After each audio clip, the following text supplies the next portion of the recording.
नमस्कार दोस्तों, स्वागत है आप सबका एक बार फिर से आपके अपने YouTube चैनल पे जिसका नाम है मिस्ट्री कैम्प। ठीक है, तो आज का जो हमारा टॉपिक है वह है पोस्टुलेट्स ऑफ क्वांटम मैकेनिक्स। ठीक है, जैसे कि क्लासिकल फिजिक्स के अंदर हम क्या पढ़ते हैं, न्यूटन के तीन लॉस के बारे में पढ़ते हैं। Newton first law of motion, Newton second law of motion, Newton third law of motion. उसी तरीके से यहाँ पे हम क्वांटम में भी क्या करेंगे, क्वांटम के कुछ 5 पोस्टुलेट्स को पढ़ने वाले हैं। बेसिकली क्वांटम के कितने पोस्टुलेट्स हैं यहाँ पर, हमारे 5 पोस्टुलेट्स हैं। जैसे न्यूटन के अगर मैं थोड़ी सी बात करूं तो न्यूटन के जो 3 लॉस थे उसमें first law of motion is about inertia, second law of about is equal to F equal to m a and third is equal to action reaction.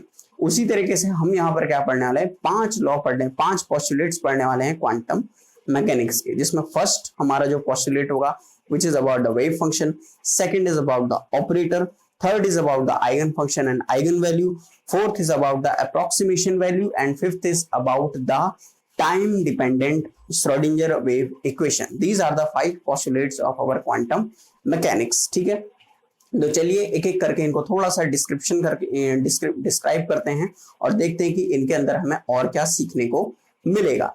ठीक है, तो चलिए फर्स्ट पोस्टुलेट नंबर फर्स्ट की बात करते हैं। पोस्टुलेट फर्स्ट विच इज, मैंने अभी कहा, about wave function. Wave function तो डिफाइन करते हैं वेव फंक्शन को। वेव फंक्शन क्या होता है, अगर हमारा क्वांटम मैकेनिकली कोई भी पार्टिकल है तो उसकी स्टेट को डिफाइन करने के लिए हम किस चीज की हेल्प लेते हैं, वेव फंक्शन की हेल्प लेते हैं। अगर मैं इसको कोऑर्डिनेट के टर्म में लिखूं तो this is written as psi equal to x comma t, where x is the position coordinate, t is the time, की किसी टाइम पर उसकी पोजीशन क्या है, which is defined by the wave function. वैसे बेसिकली अगर मैं बात करूं तो इस जो वेव फंक्शन है उसकी अपनी कोई भी फिजिकल सिग्निफिकेंस नहीं होती है। ठीक है, तो this is about our wave function. अगर मैं वेव फंक्शन का एसोसिएशन करता हूं, लेट्स सपोज कि हम वेव फंक्शन से और क्या क्या मिल सकता है। अगर मैं इस वेव फंक्शन का एसोसिएशन करता हूं, let's suppose this is my Sai wave function, और ये अगर एसोसिएट होता है किसी अपने ही साई वेव फंक्शन के साथ in the interval of let's suppose in the integral of whole entire space coordinate, तो अगर इसकी वैल्यू मुझे कितनी मिलती है 1, तो मैं कहूंगा this my wave function is normalized wave function. This function is normalized wave function. अगर मैं इसको और अच्छे से लिखना चाहूं, लेट्स सपोज कि मेरे को अगर एक कंडीशन दिया हुआ है, कोऑर्डिनेट दिए हुए हैं कि मेरा जो है 0 से लेकर किसी एल लेंथ पर है और ये मेरा Sai, this is my Sai, star से भी लिखते हैं इसको, Sai star basically define the conjugate, Sai star basically दिखाए कंजुगेट ऑफ वेव फंक्शन। अगर इसकी वैल्यू कितनी आती है, 1 आती है इन द कोऑर्डिनेट dx। अगर x एक्सिस की बात कर रहा हूं तो dx के टर्म में, तो मैं क्या कहूंगा कि this function is my normalized wave function. तो ये मेरा क्या होगा, नॉर्मलाइज्ड वेव फंक्शन होगा। जैसे कि हम जानते हैं बेसिकली, अगर मैं थोड़ा सा पीछे की बात करूं तो हम साई स्क्वायर को क्या दिखते हैं, प्रोबेबिलिटी डेंसिटी भी डिफाइन करते थे, प्रोबेबिलिटी डेंसिटी से डिफाइन करते थे। जब हम क्या पढ़ते हैं स्ट्रक्चर ऑफ एटम में, हमने इसको थोड़ा सा देखा है कि psi square it is known as probability density. Similarly अगर मैं साइज को साइज स्क्वायर के साथ क्या करूं, एसोसिएट करूं और इसकी वैल्यू 1 आ जाए तो मैं इसको क्या कहता हूं, normalized wave function. Let's suppose अगर इसकी वैल्यू 1 नहीं आती है और कुछ कांस्टेंट मेरा कितना आता है, c आता है, तो अगर मैं इसको c को अंडर रूट में ले जाऊं, c को अंडर रूट में ले जाऊं, 1/√c करूं, तो this under root c is known as normalized factor, या मैं इसको नॉर्मलाइज कांस्टेंट कहूंगा। ठीक, this is my basic property for wave function. एक और प्रॉपर्टी होती है जस्ट सिमिलर एज नॉर्मलाइजेशन, उसको हम बोलते हैं ऑर्थोगोनैलिटी। उसको हम क्या बोलते हैं, orthogonality. Let's suppose this is my size my wave function और ये मेरा ऑपरेट कर रहा है किसी जे वेव फंक्शन के साथ, तो अगर इसकी वैल्यू इक्वल टू 0 आती है तो मैं कहूंगा this function is my orthogonal, these two wave function are my orthogonal wave function. ये क्या होंगे, मेरे ऑर्थोगोनल वेव फंक्शन होंगे। नेक्स्ट बात आती है कि क्या हर कोई वेव फंक्शन एक्सेप्टेबल होगा। चलिए उसके बारे में कुछ डिटेल में बात करते हैं कि किन वेव फंक्शन को हम एक्सेप्ट करते हैं अपने क्वांटम मैकेनिक्स के अंडर, या क्वांटम के अंडर किन वेव फंक्शन को एक्सेप्ट किया जाता है। फर्स्ट, वेव फंक्शन की कुछ प्रॉपर्टीज हैं कि क्या होना चाहिए, वो सिंगल वैल्यूड होना चाहिए, सिंगल वैल्यूड होना चाहिए। इसका मीनिंग क्या है कि किसी पॉइंट पर अगर मैं वेव फंक्शन को सॉल्व करता हूं, लेट्स सपोज मैं वेव फंक्शन से उसके कोऑर्डिनेट या टाइम को निकालता हूं, तो उसको सॉल्व करने के बाद क्या नीचे सिंगल वैल्यू आनी चाहिए। तो उस वेव फंक्शन को क्या कहूंगा मैं, एक्सेप्टेबल वेव फंक्शन की कैटेगरी में रखूंगा। Second property, the wave function should be continuous. Wave function should कैसा होना चाहिए, हमेशा कंटिन्यूअस होना चाहिए। And third property is it should be finite. उसकी क्या होनी चाहिए, कुछ फाइनाइट वैल्यूज होनी चाहिए, इनफाइनाइट वैल्यूज नहीं होनी चाहिए। These are the basic 3 properties of acceptable wave function. क्या, सिंगल वैल्यूड होना चाहिए, कंटिन्यूअस होना चाहिए और फाइनाइट होना चाहिए। ठीक, these are the some talk about our wave function. ठीक, तो चलिए नेक्स्ट पोस्टुलेट की तरफ आगे बढ़ते हैं, जिसका नाम है हमारा operator. Second is our operator, this is our postulate number second. तो जैसे कि अगर हमें किसी भी फिजिकल ऑब्जर्वेबल प्रॉपर्टी को निकालना होता है तो उसके लिए हमारे क्या होते हैं, क्वांटम में कुछ अपने ऑपरेटर्स होते हैं। ठीक है, तो चलिए एक एक करके उन ऑपरेटर्स को डिफाइन करते हैं। लेट्स सपोज अगर मुझे क्या करना है, पोजीशन को डिफाइन करना है। अगर मुझे क्या करना है, पोजीशन को डिफाइन करना है, तो पोजीशन के लिए जो ऑपरेटर यूज करते हैं वो हम क्या करते हैं, एक्स कैप को यूज करते हैं। जैसे कि क्लासिकल में हम क्या यूज करते थे, आर यूज करते थे या एक्स भी यूज करते थे। तो basically these are our operator. तो वैसे करिए, अगर हम यहाँ पोजीशन को डिफाइन करते हैं तो उसके लिए क्या करते हैं, एक्स कैप को यूज करते हैं।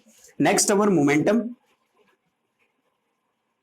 अगर मुझे मोमेंटम को डिफाइन करना है तो मोमेंटम को डिफाइन किया जाता है पी एक्स कैप या पी वाई कैप या पी जेड कैप की किस एक्सेस के थ्रू आप क्या करना चाहते हो, मोमेंटम को डिफाइन करना चाहते हो। बेसिकली इसकी वैल्यू होती है minus I H cat del upon del x.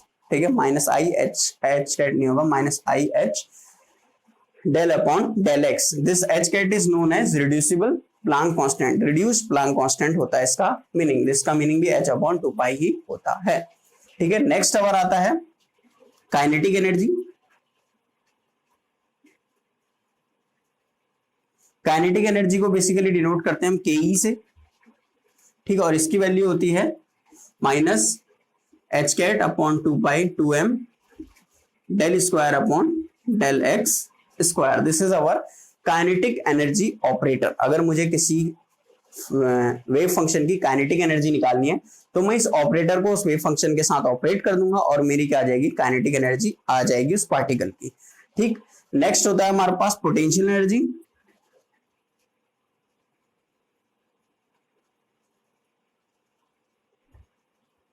Potential energy, इसके लिए बेसिकली हम क्या यूज करते हैं, Vx यूज किया जाता है। ठीक, बेसिकली इसके लिए हम नॉर्मल सिंपली यूज करते हैं Vx। ठीक है, आगे देखेंगे कि Vx आगे कैसे कैसे एक्सटेंड होता है। और लास्ट आता है हमारा एंगुलर मोमेंटम।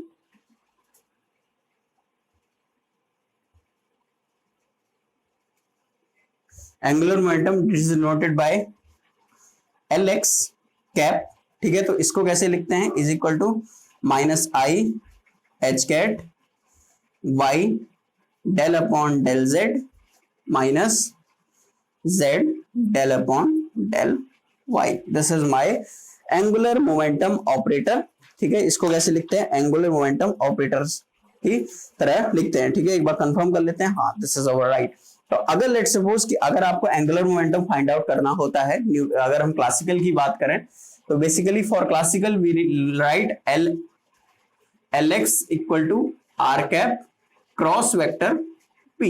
ठीक है, ऐसे ही लिखा जाता है। This is our position and this is our normal angular momentum. ठीक, मोमेंटम सॉरी। तो मोमेंटम को अगर हम r के साथ लिखते हैं तो क्या हो जाता है, एंगुलर मोमेंटम हो जाता है। तो r is basically our position coordinate, तो xi plus yj plus zk ऐसे लिख सकता हूं। और p को कैसे लिख सकता हूं, px py और pz। ठीक है, तो अगर मैं इन दोनों का क्रॉस निकालना चाहूं, लेट्स सपोज Lx के लिए मैं बात करूं तो मैं क्या क्रॉस प्रोडक्ट कैसे निकालते हैं, x y z sorry i j k होगा, i j k this is x y z px py pz। तो अगर मैं i के लिए निकालना चाहूं तो दिस इज y pz और z P Y, Y P Z और जेड पी वाई। अब इसको I H cat del upon Z Z, this is my P X, तो वैसे पी वाई के लिए लिखना चाहूंगा तो minus I H cat del upon del Y, तो minus I H cat del upon Z Z is for P Z, तो ये आ गया हमारा पी जेड। तो इस तरीके से हम क्या करते हैं, ये हमारा एंगुलर मोमेंटम ऑपरेटर हमारा निकल के आता है। ठीक है, तो ऑपरेटर्स की क्या होती है, अपनी भी कुछ क्या होती है, प्रॉपर्टीज होती हैं। ठीक है, basically operator also contain some properties. ठीक है, तो उन प्रॉपर्टीज को हम थोड़ा सा भी डिटेल में भी अगले लेक्चर में जाएंगे, जिसमें हम कम्यूटेटर्स की प्रॉपर्टी पढ़ेंगे, हर्मिशियन प्रॉपर्टीज को पढ़ेंगे। ठीक है, तो अभी बेसिकली देख लेते हैं कि ऑपरेटर जो होता है हमारा क्या होता है, एक operator is basically a directional property.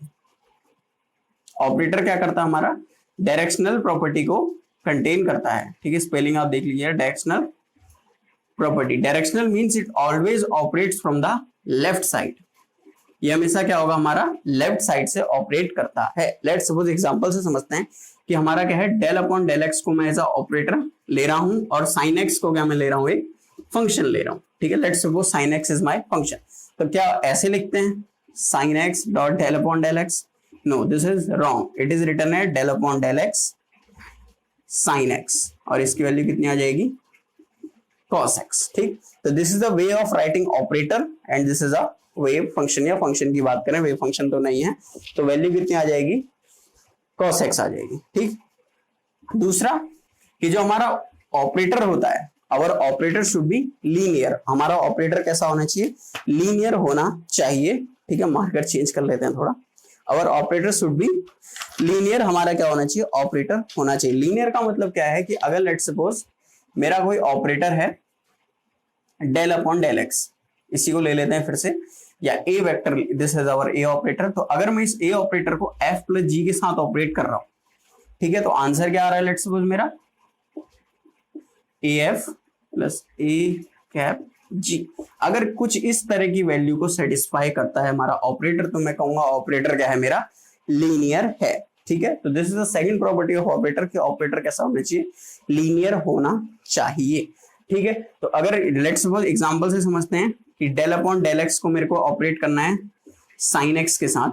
ठीक, sine x plus cos x के साथ, let's suppose sine x plus x square,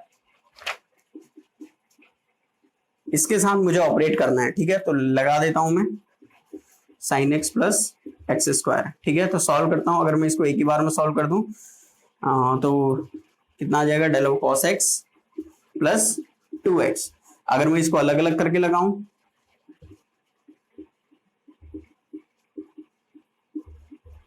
same value आएगी।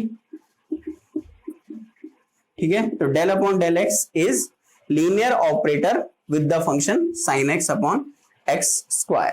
ठीक, अगर मैं बात करता हूं लेट्स सपोज कि आप कहेंगे नॉन लीनियर कैसे, अगर मैं स्क्वायर रूट लगाना चाहूं, let's suppose square root of 5 plus 4, square root of 5 plus 4, तो स्क्वायर रूट ऑफ 5 प्लस 4 कितना आ जाएगा, under root 9, it is our 3। तो क्या square root of 5 plus square root of 4 लिख सकते हैं, नहीं लिख सकते, तो this is our non linear, तो square root is our non linear operator. ठीक, तो this is our basic properties for the operator. आगे भी देखेंगे, अभी मैंने कहा कि नेक्स्ट लेक्चर में हम क्या करेंगे, इसके ऑपरेटर की कम्यूटेटर प्रॉपर्टी, हर्मिशियन प्रॉपर्टीज को भी देखेंगे। ठीक है, तो नेक्स्ट चलते हैं हमारे पोस्टुलेट नंबर 3 की तरफ को, जिसका है which defines our eigen function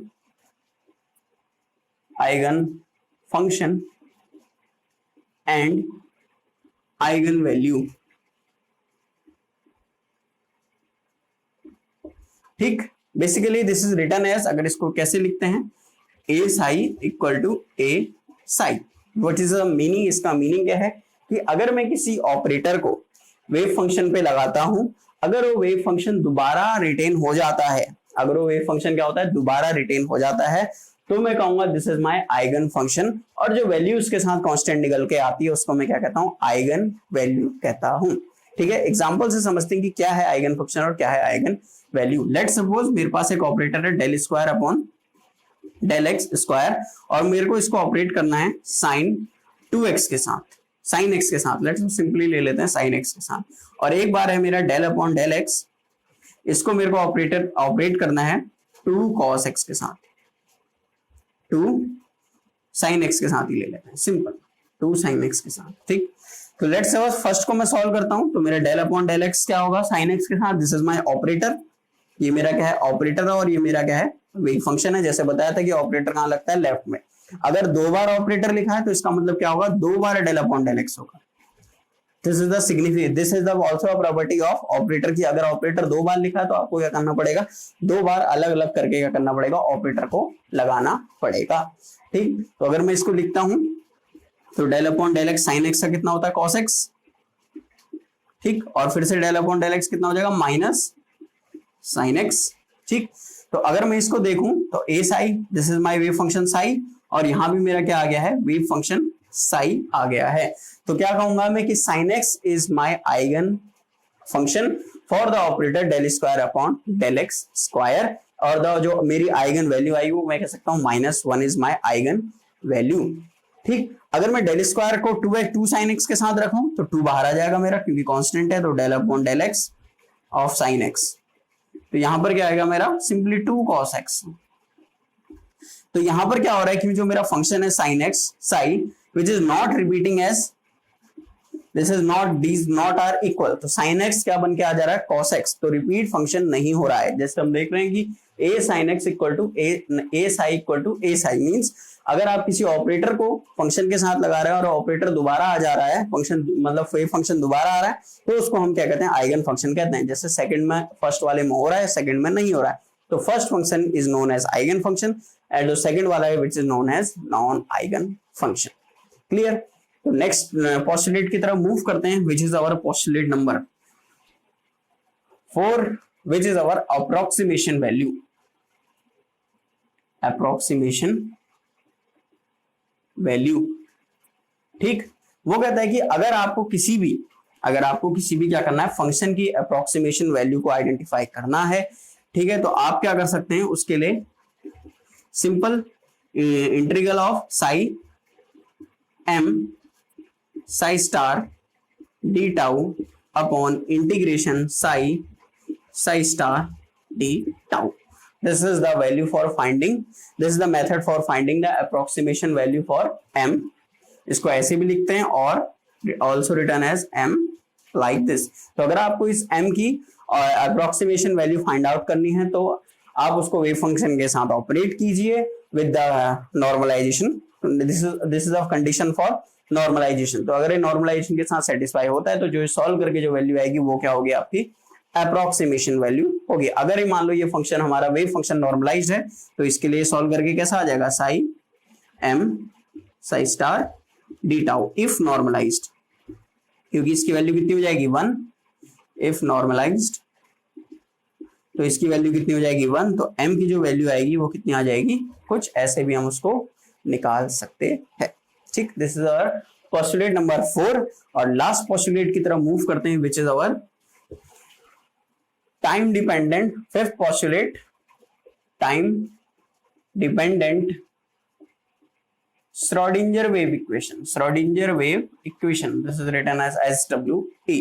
तो इसके लिए क्या होता है h cat psi equal to minus I h cat del psi upon del t, this is my time dependent Schrodinger wave equation। ये इसको हम क्या बोलते हैं time dependent Schrodinger wave equation कहते हैं। माइनस नहीं i H cat del psi upon del t, और अगर normal Hamiltonian, this is my Hamiltonian operator, this is my, इसको हम क्या बोलते हैं टोटल एनर्जी के टर्म में भी इसको डिफाइन करते हैं। This is also known as total energy, means kinetic energy plus potential energy, which is known as kinetic energy plus potential energy, ठीक है। तो अभी तक तो हमने इसको क्या करा थोड़े से मींस हम कह सकते हैं थ्योरी पोर्शन को कवर किया। अब हम इसको क्या करते हैं थोड़ा सा इसका प्रैक्टिकल वर्जन भी देखते हैं, ठीक। These are our 5 postulate. तो अगर मैं बात करूं हमारे 5 पोस्टुलेट्स की, तो first postulate is our wave function, second is our operator, third is our eigen function eigen value, fourth is our approximation value and fifth is our time dependent Schrodinger wave equation. तो चलिए इसको देखते हैं उस के साथ। Let's suppose कि मेरे को सॉल्व करना है कि this wave function, I use another pen, let's suppose जो मेरा वेव फंक्शन मेरे को दिया है Sai is under root 3x। मुझे प्रूफ करना है कि मुझे निकालना है इसका normalization factor, what is the normalization factor, और चेक करना है कि नॉर्मलाइजेशन है या नहीं है। मुझे चेक निकालना है इसका नॉर्मलाइजेशन फैक्टर। तो नॉर्मलाइजेशन फैक्टर निकालने में क्या करूंगा, इंटीग्रेशन, और इसको निकालना है मुझे 0 से 1/2 के बीच में, 0 to 1/2 के बीच में, ठीक। तो ये इंटीग्रेशन 0 से 1/2 √3x dot √3x equal to कितना आ गया मेरा 1। ऐसे ही रखते हैं साई स्टार, अभी साई स्टार इसका कंजुगेट, इसमें आई प्रेजेंट है नहीं, तो psi star equal to 1। Check करना है normalization, this is a question for normalization, ठीक है। अभी तो इसके बहुत क्वेश्चन करेंगे, बस मैं आपको समझाना चाह रहा हूं कि कैसे करते हैं। तो क्या आएगा 0 to 1/2, 3 बाहर आ जाएगा √3, ये कितना आ जाएगा x² इक्वल टू 1। तो 3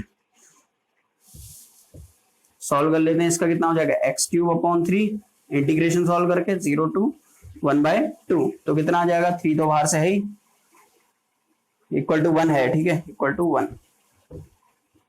तो कितना आ जाएगा 3, बेसिकली सॉल्व x³ x की वैल्यू 1/2 रखेंगे, ये तो 0 है, तो 1/8, 3 से 3 कट जाएगा,